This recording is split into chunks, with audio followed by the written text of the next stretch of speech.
Hello everyone and welcome back to another Star Wars figure review. Today we're taking a look at another Black Series 6-inch figure, and hot off the heels of the Remnant Stormtrooper that I gave you a look at in my last review, we're taking a look at another Imperial from the Mandalorian today, and this is of course the Incinerator Trooper. Now this is without a doubt one of my favourite Trooper figures that Hasbro have released in the Black Series 6-inch line so far. As I've said in previous reviews, I'm a huge fan of this updated and brand new Stormtrooper sculpt that made its debut towards the end of last year in the Black Series, and this figure adds some incredible accessories, some great paint applications to really take it over the edge. I'm a huge fan of this guy and I think he looks great on a shelf. Now this figure was first made available as part of an earlier wave of Black Series 6-inch figures alongside characters such as Luke Skywalker, Princess Leia and Han Solo in their Endor gear amongst others, and in that sense it is quite difficult to track down. Obviously it's a trooper, so it's going to get snapped up in that respect, and it's also a very popular character from the Mandalorian, which ticks two boxes in terms of popularity. So at the time of filming this review, this figure is only available for pre-order via the link in the video description below, which will take you to staractionfigures.co.uk. Now, thankfully this figure is getting a second run, but if you didn't pick this figure up when it was first released, I'd highly recommend getting a pre-order in for it now, because he's probably not going to hang around for long, and let me tell you, it's a figure I highly recommend. So without further ado, let's jump into the review. We will, as always, kick things off with the packaging that this one comes in, and then we'll take a look at the figure itself, starting off with the Sculpt and Articulation. So as you can see, we do get the now standard Black Series packaging design with this figure. Down at the bottom, we do have that colour-coded call-out for the movie or series in which the character appears, and for the Mandalorian, once again, we have this really nice rusty colour going on, which does continue around the edge of the box. And then down the spine you've got this really cool image of the Incinerator Trooper, which when lined up with other characters from the Mandalorian creates a really cool mural image. On the back you've got the number in the Black Series line, you've got that image once again accompanied by a brief description of the character. So pretty standard stuff in terms of packaging, but again it does look really cool. Once again 100% recyclable as well, which is always good, and the figure inside is even better. So let's take a look at it now. So here is the Incinerator Trooper in all his glory, and once again this is an absolutely fantastic figure. I am absolutely thrilled to finally have one of these figures in the collection. I've been a huge fan of the Incinerator Troopers ever since they first made their debut in the 2008 Star Wars video game The Force Unleashed, and so when this guy popped up towards the end of season 1 of The Mandalorian, I was pumped because it was so cool to see these guys transition from video game to live action. This is really cool to see. I love the markings on this figure. It's really cool to see sort of Clone Wars era markings that we'd usually see on clone troopers sort of transfer onto Imperial troops. I think this one looks fantastic. Again, those red markings are really nice and vibrant, really well applied, nice and crisp, and look absolutely superb. One of the things I'm actually really tempted to do with this figure is to buy another one, if I can get my hands on one, and remove all the additional accessories to create a Force Unleashed Incinerator Trooper. I've been a huge fan of the Gaming Greats line, which we've seen in the Black Series, and I'm fairly optimistic that we're going to see more characters from the Force Unleashed released in that line. Obviously we've already seen the Shadow and Stormtrooper Commander. I think those would be great contenders to feature this brand new sculpt, but it would be really cool to see a Force Unleashed style Incinerator Trooper appear in that line as well.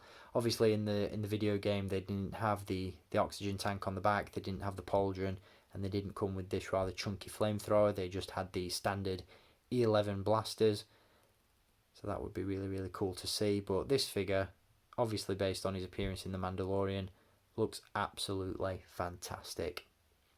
As you can see on the back, he does feature that large gas tank, which unfortunately has been applied to the figure upside down. I'm not entirely sure why, whether this was an error on Hasbro's part or whether or not they had to apply it like this in terms of the overall functionality of the figure. but it's a little bit strange that they do that. Obviously this is supposed to be the other way around, and I'm almost certain you can take it off and flip it round, but I'm not going to do that because it is attached to the harness around the chest and to the shoulder pauldron via what look like a couple of pegs and straps, but I really don't want to take those off because I've got this horrible fear of breaking them. So I'm going to leave this as is for now. It doesn't look too bad. Obviously, if you're into your screen accuracy and all that sort of stuff, this is probably going to bug the holy hell out of you. But it doesn't bother me too much. It does hang a little low down the back, but it's not a major issue for me. You know, I can take this as it is, and it does look fine. As you can see on the back, we do have the Imperial cog emblem. The tank itself is really nicely sculpted. Not a whole lot going on in terms of paint applications, and we do have that cable as well, which runs up and attaches to the flamethrower itself. We'll talk about the accessories in a little bit more detail in just a little bit. But again, going back to the base sculpt of the figure, which is of course that brand new and updated Stormtrooper figure, this one looks absolutely stunning. The proportions are all there. It looks incredibly lifelike, and again, due to the articulation, this guy can hold his weapon in some really lifelike poses, and I'm really happy about that.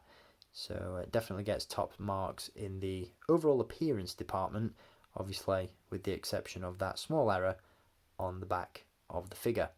Now, with regards to the rest of the figure itself, as I said, paint applications really nice and crisp. You've got these red markings all over the armour, which do have a little bit of wear and tear on them. As you can see, they're starting to break down and wear out, which look really cool.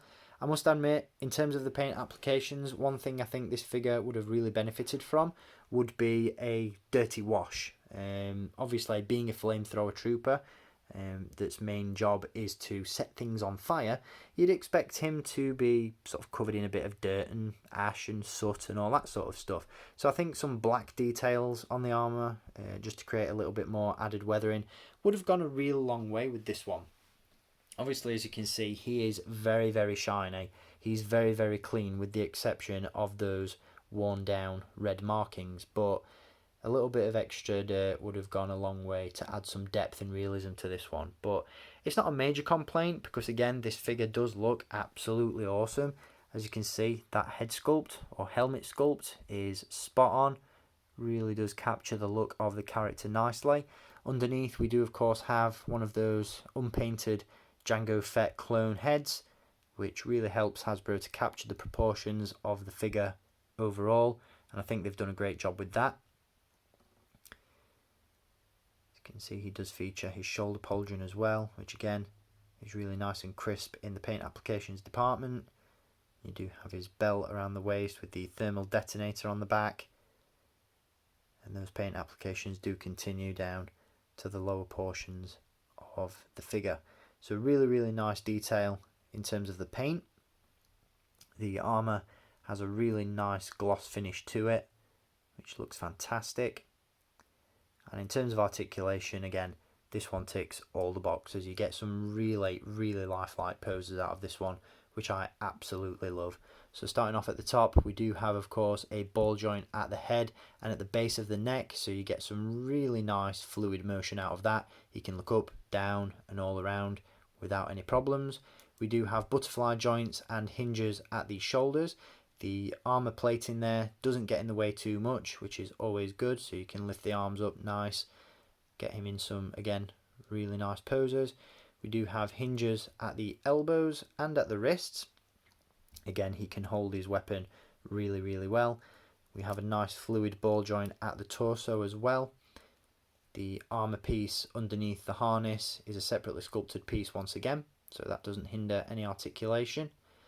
We also have hinges at the hips, swivel cuts at the upper thigh, a hinge at the knee with no pins visible once again, which is great, and then we have a hinge and a rocker at the ankle. So in terms of articulation, absolutely top-notch stuff.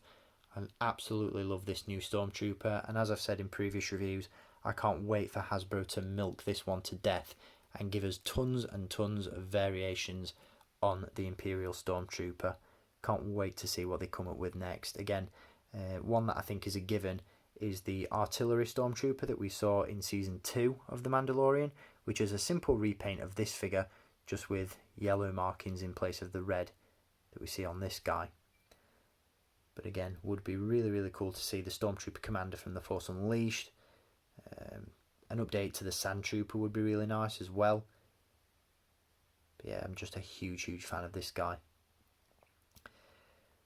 So obviously you've already seen most of them, but in terms of accessories, this guy comes with quite a few. He does of course have the tank that is attached to his back. He comes with the flamethrower as well, and he does come with another accessory which I think was a necessity, but I'll be honest, I was skeptical that when this figure was announced Hasbro wouldn't include it. I really honestly thought that they were going to cheap out on us and not include this accessory, but it is of course a flame effect, and I'm really, really happy that Hasbro decided to include this with the figure. It really does complete the look and adds so much in the way of shelf presence to this one. As you can see, it's designed in the same sort of vein as the flame effect that came with the recent deluxe Boba Fett, in the sense that you've got this really nice translucent piece of plastic sculpted in such a way that it captures all the unpredictability of the flame that emits from the flamethrower weapon. It looks really, really good, and again really goes a long way to help this figure look the part. Now it does simply attach to the flamethrower via the peg at the front, and again he looks absolutely fantastic when this has been applied. Now it does weigh quite a bit, it's very heavy towards the end, so I have found that the best way to display this figure on a shelf is with a display stand. Earlier on in attempting to film this review, I did get him to stand up without the aid of a display stand. I seem to have done it again, but at some point he's bound to topple over, so a display stand is definitely recommended here. But as you can see, he looks absolutely fantastic with that flame effect applied, and with all the accessories as well. He looks really, really cool, and again I'm a huge fan of this figure, so I definitely recommend picking one up if you haven't done so already. If you have got one, grab another and then another, because this is a great figure, and honestly I wish I was still army building, because I'd love to get a few of these guys on the shelf. As I said, I may pick up another one at some point just to transform him into a Force Unleashed accurate Incinerator Trooper, and I'm still holding out hope that we'll get an updated Stormtrooper Commander at some point. But again, this is a great starting point for multiple variations on Imperial troops, and again I can't recommend this guy enough. So I hope you've enjoyed this review. Leave a comment down below if you did. Leave a comment down below if you like this figure as much as I did, and I'll see you for my next one very, very soon. So until then, as always, thank you for watching, keep collecting, and may the Force be with you.